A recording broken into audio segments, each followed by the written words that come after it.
They say BMW cars are too expensive. Just such a set of filter elements. For South will charge you more than 1,200. Today's video will teach you how to save more than 1,000 yuan.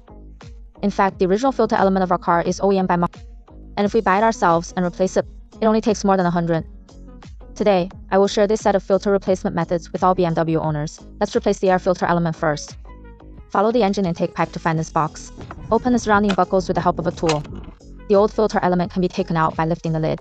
It's too dirty to look at. If it is not replaced in time, it may affect the intake of the engine. This could also lead to higher fuel consumption. Mahle, these new filters are all put it directly back in the box. Put the lid on, the buckles are all restored. The air filter is replaced. Next is the air conditioner filter element. Open the passenger door, come under the passenger glove box. Use a one-word screwdriver to open the two buckles below. Pull the cover down a little. Unplug the buckle of the fixed wiring harness and the socket light plug. You can remove the entire cover. You can see that there are two screws here. Use a T20 screwdriver to unscrew these two screws. Hold the buckle on the right. You open the little plate. You can take out the old filter element inside. The air conditioner filter element is not replaced in time. It will cause our air conditioner to have an unpleasant odor when it blows. The new filter element is activated carbon. It can effectively absorb harmful substances. The notch is aligned with the upper left corner. Just put it in. Then restore the glove boxes in turn. The air conditioner filter element has also been replaced. Learn to do it yourself. Easily save more than 1,000, so it's not difficult to keep a BMW